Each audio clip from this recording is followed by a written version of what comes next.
Hello students, एक बार फिर स्वागत है आप सभी का अपने यूट्यूब चैनल 1-to-1 क्लासेस पे।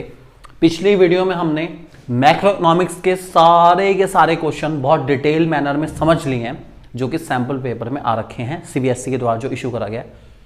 बात करेंगे आज के इस वीडियो में इंडियन इकोनॉमिक डेवलपमेंट के सारे क्वेश्चन डिटेल मैनर में डिस्कस करने वाले हैं। आप हैं मेरे साथ, यानी कि आपके अपने दोस्त नितेश बजाज के साथ दोस्तों, आपके अपने यूट्यूब चैनल 1-to-1 क्लासेस पे। शुरू करते हैं दोस्तों आज की इस वीडियो को। ये सारे हमारे मैक्रो के क्वेश्चंस हैं, हम ऑलरेडी कर चुके हैं। अगर आपने नहीं करे ये सारे क्वेश्चन तो आप आराम से यहाँ पे ऊपर वीडियो का लिंक आएगा, आप वहाँ से उस वीडियो को देख सकते हैं पहले। उसके बाद आप ये वाली वीडियो कंटिन्यू करिए अपना, और इंडियन इकोनॉमिक डेवलपमेंट के सारे question from question number 18 to question number 34 इस वीडियो में आपको मिल जाएंगे। शुरू करते हैं दोस्तों। सबसे पहला क्वेश्चन हमारा, identify the correct combination of goals of Indian 5-year plan. अच्छा, और इसके साथ साथ मैं आपको बीच में एक बहुत इंपॉर्टेंट गुरु मंत्र देने वाला हूं कि एक बहुत ज़्यादा अच्छी ऑब्जर्वेशन मिली है मुझे, मैं आपको ज़रूर शेयर करूंगा बीच में। फिलहाल ये जो क्वेश्चन आपके सामने है, ये लास्ट ईयर जो सीबीएसई का क्वेश्चन पेपर आया था उसमें भी ये सेम था। उसमें कोई से 2 या 4 गोल्स लिखने थे प्लानिंग के, और ये भी आ गया अपना goals of Indian 5-year plan में पूछे गए अपना कौन सा करेक्ट कॉम्बिनेशन है। सो कौन कौन से गोल हैं याद करिए, ग्रोथ है, मॉडर्नाइजेशन है, इक्विटी है, सेल्फ रिलायंस है, और कुछ बुक्स में एम्प्लॉयमेंट भी मेंशन कर रखा है, फुल एम्प्लॉयमेंट मेंशन कर रखा है। तो ऑब्वियस ही बात है, जिसमें ये नहीं नजर आ रहा वो काट दो। तो फिलहाल इक्वालिटी वाला तो नहीं हो सकता, ठीक है, इक्वालिटी वाला नहीं हो सकता, एजुकेशन नहीं है। ऑप्शन नंबर डी करेक्ट है हमारा, क्योंकि जो 4 ऑप्शन दे रखे हैं ऑप्शन नंबर डी में वो बिल्कुल सेक्ट है। Growth, equity, modernisation, self reliance, यही 4 गोल्स है किसके 5-year प्लान के, ध्यान रख के चलेंगे। Next question, China has perform exceedingly well in various health and economic indicators, identify which of the following is not a health indicator. इनमें से कौन सा हेल्थ इंडिकेटर नहीं है, थोड़ा सा ध्यान रख के चलना। ये कभी कभार ना नॉट वर्ड हम लोग पढ़ना भूल जाते हैं और इसकी वजह से बहुत ज्यादा गलतियां हो जाती हैं। सो जस्ट मेक श्योर कि नॉट वर्ड आप जरूर पढ़ लें, उसके हिसाब से अपनी सोच को लेके चले आगे, ठीक है। सो हेल्थ इंडिकेटर इनमें से कौन सा नहीं है, infant mortality rate health indicator है, ठीक है, लाइफ एक्सपेक्टेंसी हेल्थ इंडिकेटर है हमारा, ठीक है। उसके बाद percentage of people below poverty line, below poverty line वाले लोगों का डेटा या कितने लोग बिलो पॉवर्टी लाइन है, इसका हेल्थ के साथ कोई नाता नहीं है, इसको हम हेल्थ इंडिकेटर में कंसीडर नहीं करते। और मैटरनल मोर्टेलिटी रेट पे आपको पता ही उसी का पार्ट है हेल्थ का। तो ये जो ऑप्शन नंबर सी है ये हमारा हेल्थ इंडिकेटर में नहीं आता, इस बात को हमेशा ध्यान रख के चलेंगे, भूलेंगे नहीं बिल्कुल भी। नेक्स्ट क्वेश्चन आ गया, the shackles of agriculture during the colonial rule were permanently broken by the green revolution that resulted from application of dash.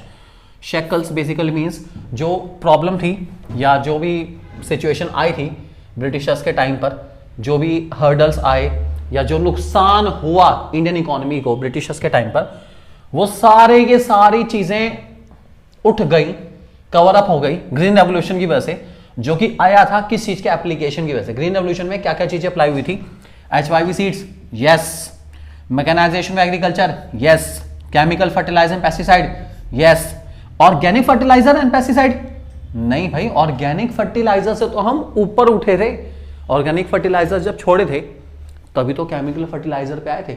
तो ये हमारे फर्स्ट सेकंड थर्ड बिल्कुल करेक्ट है। तो जल्दी जल्दी देखते हैं कौन सा है first second and third, first second and third, option B is correct one. Question number 19 के बाद हमारे पास आ गया है 20 भी कर लिया, 21। एक पिक्चर आपके पास है, पिक्चर पे क्वेश्चन आने आपके ऑब्वियस ही बात आपको बताइए ऑलरेडी, ठीक है। और ये आंटी जी हैं, कुछ बी कीपिंग चल रही है इनके यहाँ। तो आपसे पूछा गया बी कीपिंग इनमें से किस एक्टिविटी के अंदर आती है, ठीक है। सो बी कीपिंग एनिमल हस्बेंड्री में आती है, फिशरीज में आती है, हॉर्टिकल्चर में आती है, पोल्ट्री में आती है। बहुत सिंपल है, आपको पता है बी कीपिंग आती है हमारी हॉर्टिकल्चर में, ध्यान रख के चलेंगे। बी कीपिंग आप लोग पता ही है, ठीक है, मधुमक्खियों से जो शहद एक्सट्रैक्ट करने की प्रोसेस है that is called beekeeping. तो काफ़ी अच्छी बात है। नेक्स्ट क्वेश्चन की तरफ चलते हैं हम लोग। असर्शन रीजन है, इन 1991 as an immediate measure to resolve the balance of payment crisis the rupee was devalued against foreign currency।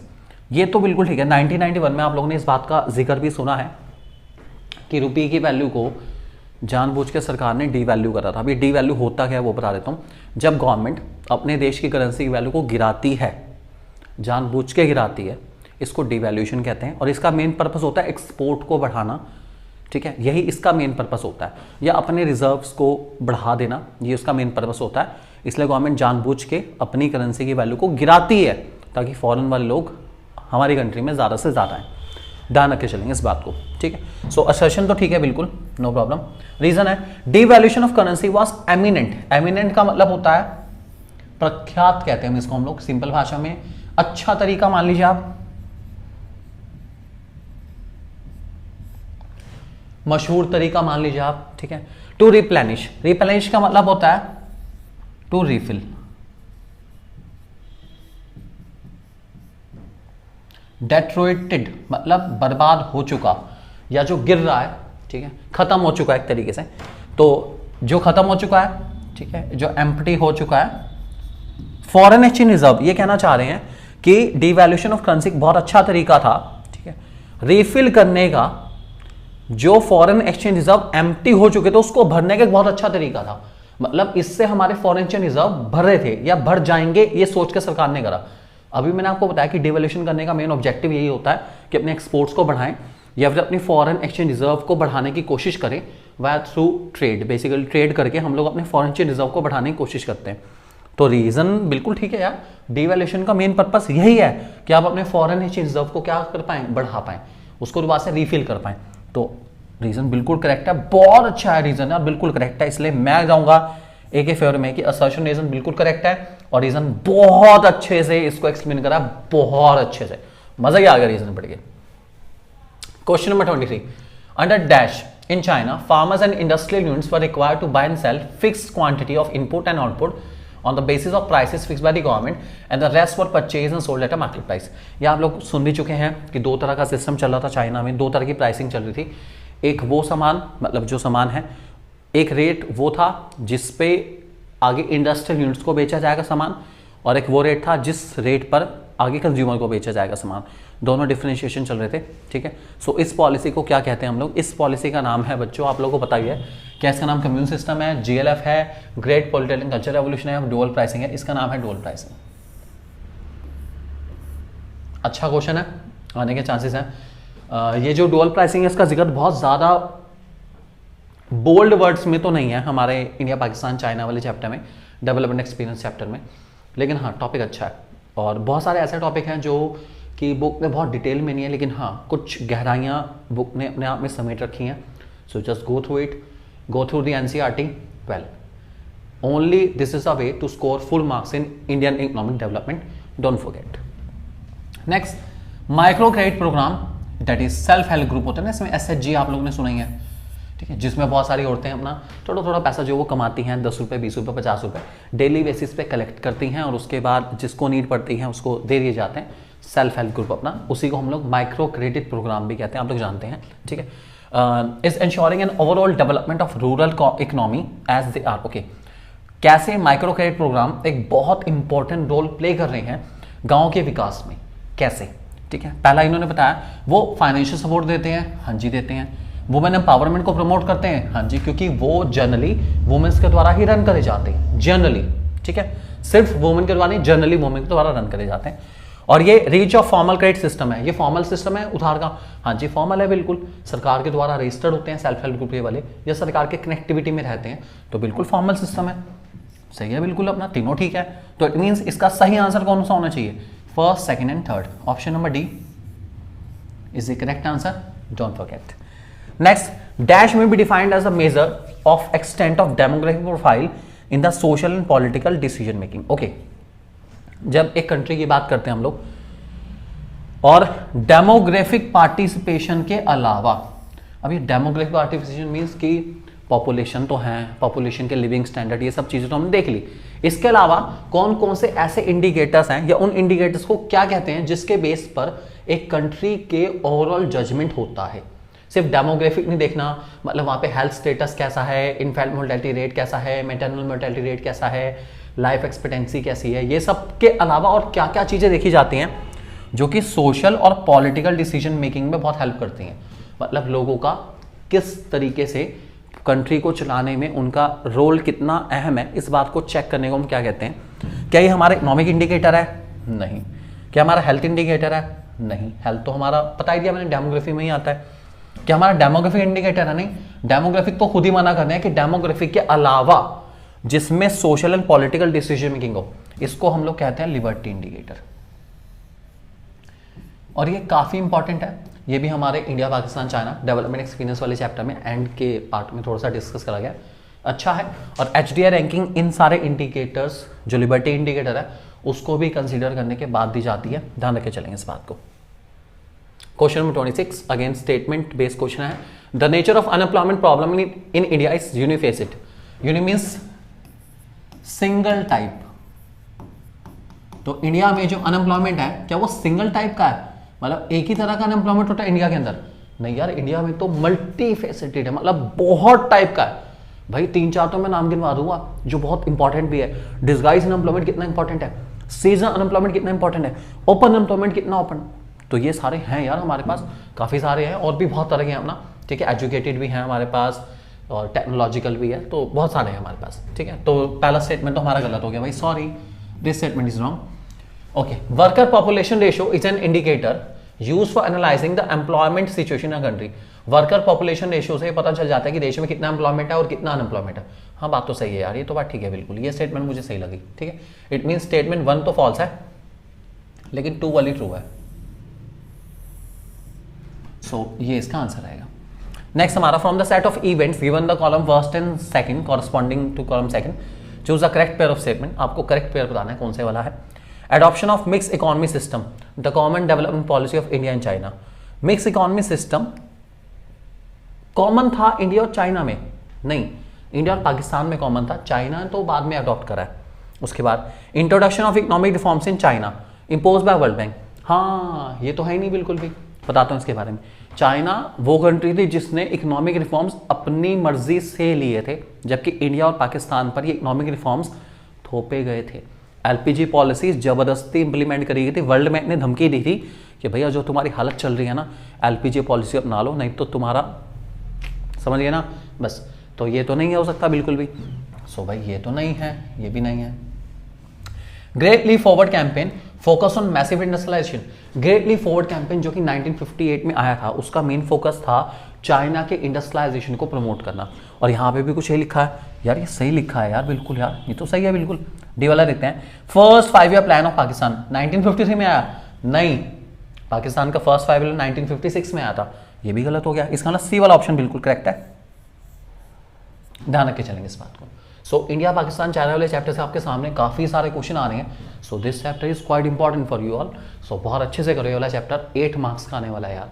सो मैं तो कहता हूँ ये चैप्टर में अगर आपको 1 दिन 2 दिन देने पड़ भी जाते हैं, दे दो यार, 8 नंबर का चैप्टर है वाला बोर्ड के पेपर में, और बहुत सारे MCQ से बेस्ड आते हैं, लॉन्ग क्वेश्चन में भी आते हैं। So do it well. Question 28, during the colonial period a number of socio-economic indicators were in dilapidated state. List and 3 such indicator led to the worsening India's demographic profile. Okay. India का demographic profile खराब क्यों था, उसके reason बताने हैं आपको। ऐसी क्या कमियां रह गई थी इंडिया में जिसकी वजह से इंडिया के डेमोग्राफिक प्रोफाइल को कम माना गया। अगर आपने NCERT से चैप्टर पढ़ाओ तो डेमोग्राफिक प्रोफाइल बकायदा मेंशन करी गई है, ठीक है। लास्ट चैप्टर जहां पे फर्स्ट वाला एंड हो रहा है, उसके आखिरी के लास्ट वाले पेज पे ये मेंशन, लास्ट या सेकंड लास्ट पेज पे, उसमें लिटरेसी रेट का जिक्र है कि इंडिया में लिटरेसी रेट बहुत कम था। तो आपको लिटरेसी रेट के बारे में बताना है कि इंडिया में लिटरेसी रेट काफ़ी कम था, 16% के आसपास था, ठीक है। इन्फेंट मोर्टेलिटी रेट ये लगभग 218 के आसपास था पर 1000, जो कि काफ़ी कम था, ठीक है। और लाइफ एक्सपेक्टेंसी अलग अलग बुक्स में अलग अलग है, ठीक है। कुछ में कहते हैं 32 ईयर्स, जबकि NCERT में जहाँ तक हमने रीड करा है इसको 44 ईयर्स के आसपास बता रखी है।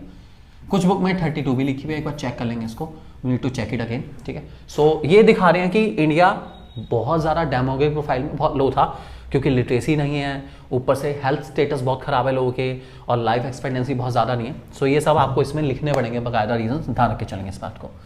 The pre independent India occupation structure experience growing regional variation. Okay, justify करना है स्टेटमेंट को।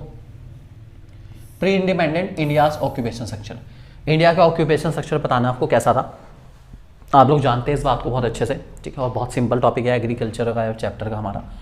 ऑक्यूपेशन स्ट्रक्चर में ये बताया गया कि जो एग्रीकल्चर था वो मेन सोर्स था ऑक्यूपेशन का, मेन सोर्स था, उसमें सबसे ज़्यादा लोग थे। इंडस्ट्रियलाइजेशन एक इनसिग्निफिकेंट सोर्स ऑफ ऑक्यूपेशन का, मतलब बहुत कम लोग थे उसके अंदर, बहुत ज़्यादा लोग नहीं थे, हल्के हल्के या बस सिर्फ 8-9% के आसपास ही लोग थे इंडस्ट्रियलाइजेशन में। और अनबैलेंस ग्रोथ की तरह चल रहा था हमारा इंडिया, क्योंकि एग्रीकल्चर बहुत आगे निकल गया था और हमारा जो सेकेंडरी और टर्जरी सेक्टर है वो इन्फेंट स्टेज पे थे, छोटे छोटे बच्चे थे उसके सामने, वो इतना ज़्यादा 72.7% के आसपास पहुंच गया था, लगभग 75% मान लो अप्रॉक्सीमेटली एग्रीकल्चर में लोग थे सबसे ज़्यादा, और इंडस्ट्रियलाइजेशन और सर्विस सेक्टर में अराउंड मिला के 25%, 25%। तो भैया बहुत फर्क बैठ जाता है अपना, तो काफ़ी ज़्यादा, इसलिए हम कह सकते हैं स्क्वीड डिस्ट्रीब्यूशन था, अनबैलेंस डिस्ट्रीब्यूशन था। सो ये तीनों पॉइंट इसके अंदर आएंगे, और जैसे जिसके पास बुक है उस हिसाब से ये सारे पॉइंट्स दे रखे हैं। हम जिस बुक को फॉलो करते हैं एनसीईआरटी, उसमें भी पॉइंट्स तो मेंशन है थोड़े बहुत, मतलब डिटेल में। अगर आपको साइड बुक फॉलो करते हो उसमें बहुत अच्छे से दे रखा है। ऑक्यूपेशन स्ट्रक्चर वाला टॉपिक है वो रीड कर लेना, फर्स्ट चैप्टर जो Indian economy on the eve of independence, उसमें आपको मिल जाएगा, ठीक है। तो इसलिए बहुत ज़्यादा डिटेल में डिस्कस नहीं करा क्योंकि सबने अलग अलग बुक में से पढ़ा है। सो नेक्स्ट क्वेश्चन की तरफ चलते हैं। Okay, Rabia was initially working as an office clerk in a firm. In the pursuit to attain a higher position and income, she attended a few on-the-job training session. This session contributed positively to her skills and expertise. Okay, impact बताना है इसका क्या होगा human capital formation पे। ये जो on the job training है ना, ये हमारा ह्यूमन कैपिटल फॉर्मेशन का बहुत इंपॉर्टेंट कॉन्ट्रीब्यूटर है। इसका मतलब मेन हमारा जो ह्यूमन कैपिटल फॉर्मेशन बढ़ाने के लिए ऑन द जॉब ट्रेनिंग ली जाती है। अब ये ऑन द जॉब ट्रेनिंग होती क्या है? ऑन द जॉब ट्रेनिंग का मतलब होता है लर्न बाय डूइंग मेथड, काम करते करते काम को सीखो, कुछ ऐसे सेशंस को सीखो जो आपकी एक वर्किंग एबिलिटी को बढ़ाएं, जो आपके स्किल्स को बढ़ाएं। ये सब तो आप इंट्रोडक्शन में दोगे। और इन ट्रेनिंग की सबसे बड़ी खासियत होती है कि इन ट्रेनिंग की जितनी कॉस्ट नहीं आती, इनसे बढ़ने वाली एफिशिएंसी और इनकम मल्टीपल टाइम्स होती है भाई। मतलब इतना तो खर्चा नहीं है इसके अंदर जितनी इससे आपकी कमाई बढ़ जाएगी। सो ये ट्रेनिंग सेशन आपके लिए बहुत एसेंशियल है और यही बताना है ऑन द जॉब ट्रेनिंग, जो कि बहुत इंपॉर्टेंट कॉन्ट्रीब्यूटर है ह्यूमन कैपिटल फॉर्मेशन का, उसको एक्सप्लेन करना है। और ये जरूर मेंशन कर देना कि इसके जो बेनिफिट है वो बहुत बहुत बहुत ज्यादा है इसकी, किससे? कॉस्ट से, और ये फ्यूचर तक बहुत काम आने वाली है, ये जरूर मेंशन कर देना, यही मेन चीज है इसके अंदर। Next question, in the late 1970s China introduce one child policy. अरे भाई सबको पता है, ठीक है। Which that led to the arrest of population coupled with skewed sex ratio. Okay, कहना चाह रहे हैं कि भैया वन चाइल्ड पॉलिसी आने की वजह से चाइना में जो पॉपुलेशन थी ना, जो कपल्ड मीन्स जो डबल टर्म में चल रही थी, वो हल्की पड़ गई और सेक्स रेशियो उनकी काफी स्क्वीड हो गई। स्क्वीड का मतलब हो गया अनइक्वल हो गई, ठीक है। आपको ये स्टेटमेंट को वैलिड आर्गुमेंट्स के साथ समझाना है। समझाते हैं, थोड़ा सा पानी पीना बहुत जरूरी है, सेहत के लिए आप भी पिए पानी, और अच्छे से प्रैक्टिस करो भाई, बहुत अच्छे से प्रैक्टिस करनी बहुत जरूरी है।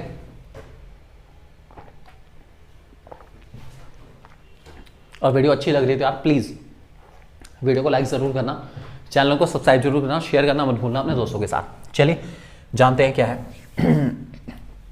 वन चाइल्ड पॉलिसी आई थी, बिल्कुल आई थी चाइना के अंदर, 1970s में आई। तो इसका मेन ऑब्जेक्टिव यही था कि चाइना की जो पॉपुलेशन ग्रोथ रेट था वो बहुत ज़्यादा चल रही थी, उसको रिड्यूस करना। और इस पॉलिसी के आने की वजह से ही चाइना की growth rate around 0.47% population growth rate इतनी आ गई। पहले बहुत ज़्यादा थी, 2-3% के आसपास थी, ये 0.47% के आसपास आ गई, जैसे कि बुक्स में मेंशन करा गया है। हाफ या क्या ले 50% से भी कम हो गई, ठीक है। तो बहुत अच्छा हुआ, बहुत बढ़िया बात है इसमें। लेकिन इसने एक छोटी सी प्रॉब्लम क्रिएट कर दी कि उनकी जो सेक्स रेशियो थी वो स्क्वीड हो गई, अनइक्वल हो गई। सेक्स रेशियो का मतलब है नंबर ऑफ फीमेल्स पर 1000 मेल, ये खराब हो गई, ठीक है। और ये रेशियो पहुंच गई थी चाइना के अंदर 949 रेशियो 1000, मतलब 1000 मेल पर सिर्फ 949 फीमेल्स चाइना में रह गई। ऐसा क्यों हुआ? उसका रीज़न छोटा सा है अपना, क्योंकि चाइना में वन चाइल्ड पॉलिसी थी। अब चाइना की वन चाइल्ड पॉलिसी आने की वजह से सबके लोगों में, जो चाइना के लोग थे, उनमें बॉयज़ की प्रेफरेंस बढ़ गई, ठीक है। जो बेबी होना चाहिए वो बॉय होना चाहिए, इसकी प्रेफरेंस बढ़ गई। तो लोगों ने बहुत ज़्यादा केसेस अबॉर्शंस के कराने शुरू कर दिए। फीमेल फर्टिसाइड का केस चाइना में बहुत ज़्यादा बढ़ गया था उस टाइम पे। इस वजह से उनकी जो सेक्स रेशियो है वो बिल्कुल स्क्वीड हो गई, मतलब नंबर ऑफ फीमेल्स हो गई कम और नंबर ऑफ मेल हो गए ज़्यादा। तो ये आपको लिखना पड़ेगा इसके अंदर कि उनके यहाँ जो बेबी की प्रेफरेंस थी वो बॉय की ज़्यादा होनी शुरू हो गई, क्योंकि वन चाइल्ड ही करना अपना, तो वो लड़का हो जाए तो ज़्यादा अच्छा है। इस वजह से चाइना के अंदर जो ये रेशियो है हमारी सेक्स रेशियो ये खराब हो गई।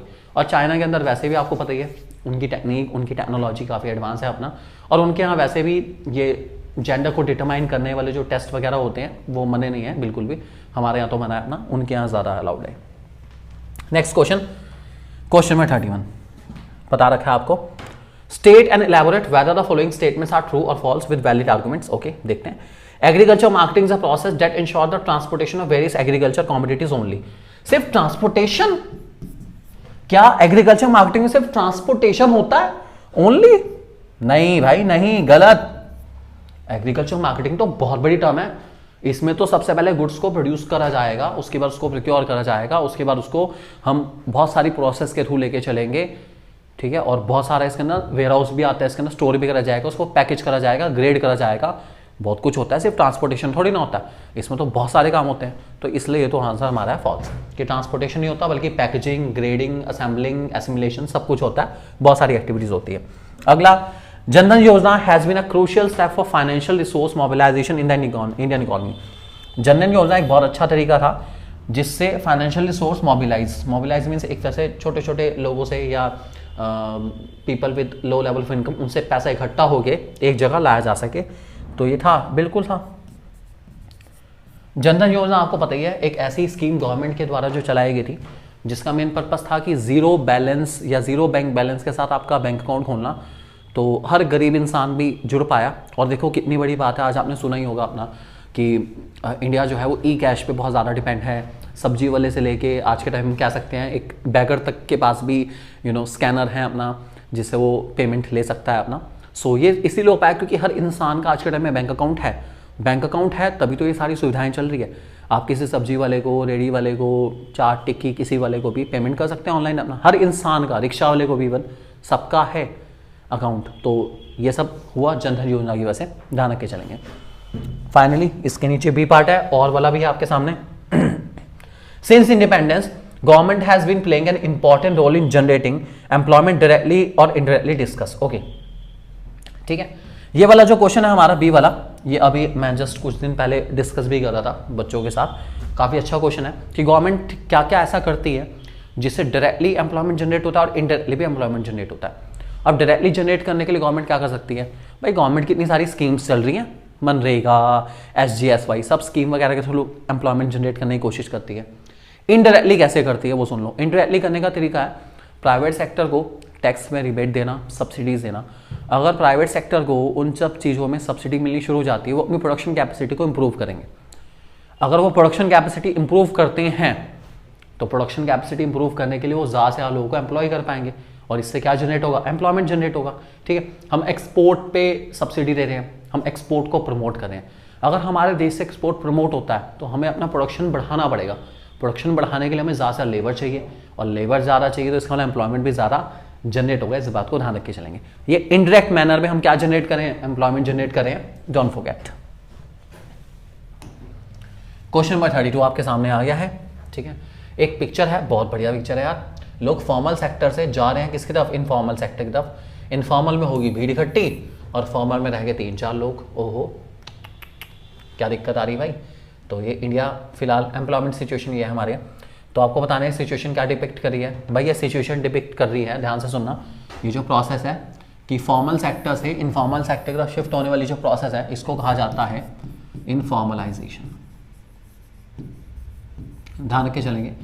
टाइम के साथ साथ फॉर्मल सेक्टर में जॉब्स कम हो रही है और इनफॉर्मल सेक्टर में जॉब्स बढ़ती जा रही है, या लोग शिफ्ट हो रहे हैं इनफॉर्मल सेक्टर की तरफ। इसको इनफॉर्मलाइजेशन कहा जाता है। ठीक है, और इसका इम्पैक्ट क्या होगा सिचुएशन पर, इंडियन इकोनॉमी पर? देखो, जब फॉर्मल जॉब्स कम हो जाएंगी ना और इनफॉर्मल जॉब बढ़ेंगी तो जॉब सिक्योरिटी नाम की चीज़ चली जाएगी। सबसे बड़ी दिक्कत ये होगी। और सबसे बड़ी इनफॉर्मल सेक्टर के अंदर कोई रूल्स नहीं है, कोई रेगुलेशन नहीं है, कोई स्टेबल इनकम नहीं है, स्टेबल जॉब नहीं है, तो ये भी एक प्रॉब्लम क्रिएट कर सकता है इकोनॉमी के लिए। आपको ये सारे पॉइंट्स को एक्सप्लेन करना होगा, ध्यान रख के चलेंगे। एक पिक्चर बेस्ड क्वेश्चन आना ही आना है आपका। सो काफ़ी सारे पिक्चर बेस्ड क्वेश्चन की हम प्रैक्टिस कराएंगे। इसके लिए जल्दी से चैनल को सब्सक्राइब कर लीजिए। Question number 33, green revolution transform India from a subsistent food grain economy to food surplus economy. Subsistent means गुजारा चल रहा था पहले इंडिया का, और उसके बाद इंडिया सरप्लस इकोनॉमी बन गया फूड के मामले में। भैया बहुत है, कोई दिक्कत नहीं, फूड बहुत है हमारे यहाँ। वीट भी 3-4 साल का हमारे पास स्टोर हो रखा है, टेंशन बिल्कुल नहीं। आपको इसको बताना है, रीजन देना है सपोर्ट ऑफ आंसर के। ग्रीन रेवोल्यूशन के कोई से 3 इंपॉर्टेंस बता देना, आपका ये वाला आंसर हमारा अपने आप ही क्लियर हो जाएगा। ग्रीन रेवोल्यूशन के 3 इंपॉर्टेंस।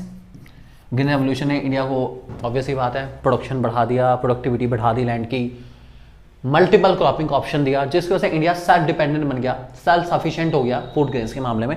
ये सब पॉइंट आप लिख सकते हैं।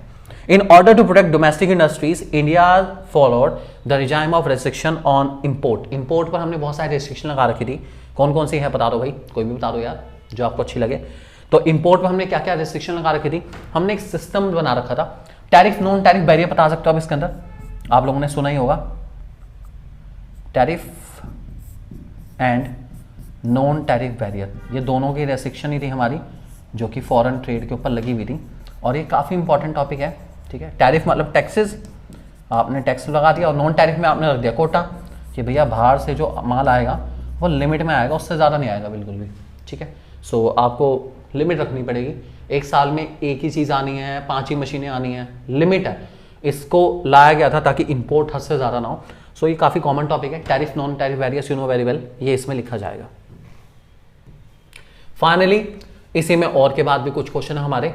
Briefly outline and discuss the steps taken by the government to promote import substitution policy. Okay, ये वही वाला क्वेश्चन है हमारा, उसका पार्ट है अपना। ठीक है, सी वाले पार्ट की तरफ चलते हैं हम लोग। In India after 1947 land reforms were introduce on large scale. In the light of given statement discuss any such land reform. बस एक ही बताना है, कोई भी बता दो, कोई बता दो यार। मेरा फेवरेट लैंड सीलिंग,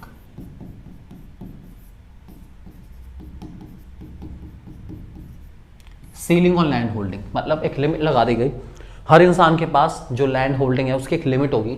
अगर किसी भी इंसान के पास उससे ज़्यादा लैंड हुई तो वो लैंड गवर्नमेंट ले लेगी, और आगे जो लैंडलेस फार्मर्स है, गरीब लोग हैं, उनमें लैंड को बांट देगी। ढंग के चलेंगे, दैट इज लैंड सेलिंग। इसको एक्सप्लेन करना आप लोगों ने। ठीक है, question number D.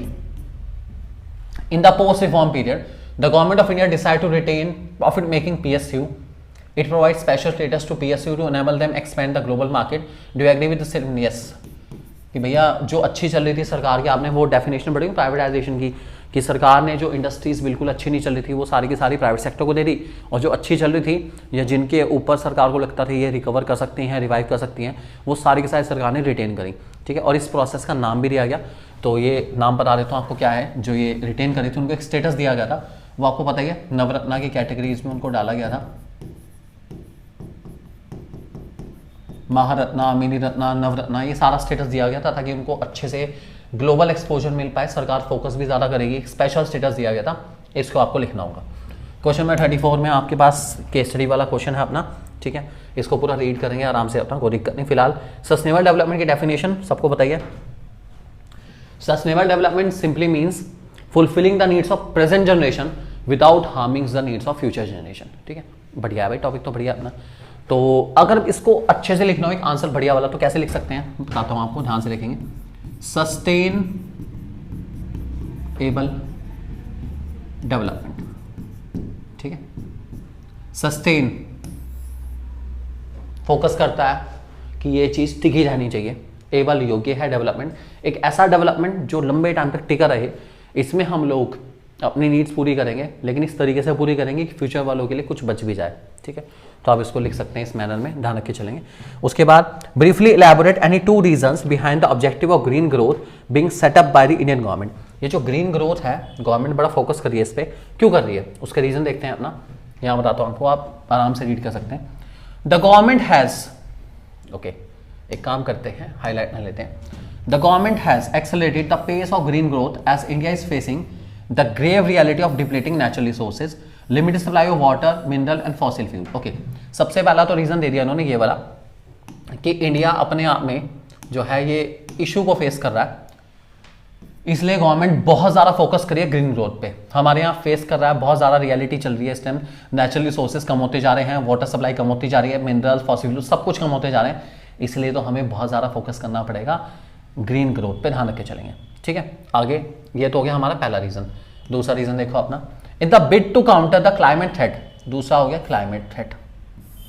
India has committed to achieve the net zero by 2070, release a low carbon development strategy and low introduce the concept of life. भैया ये हमारा फोकस दूसरा हो गया कि हमें जो है अपने देश को क्लाइमेट थ्रेट से भी बचाना है, और हम इसलिए फोकस कर रहे हैं कि एक लाइफ कंसेप्ट हमने लॉन्च करा है, lifestyle for environment to promote reasonable consumption, कि अपने रिसोर्सेज को बहुत तरीके से, बहुत सोच समझ के हम लोग यूज़ करेंगे और ताकि उनको लंबे टाइम तक हम रिटेन कर पाएँ। तो यही 2 रीज़न आपको लिखने हैं यहाँ पर, इसके हिसाब से आप याद करके चलेंगे। ये 2 रीज़न आपके हैं अपना, ठीक है, यहाँ तक कर लेना बस अपना। तो ये हो गया फर्स्ट पॉइंट हमारा और ये हो गया आपका सेकेंड पॉइंट।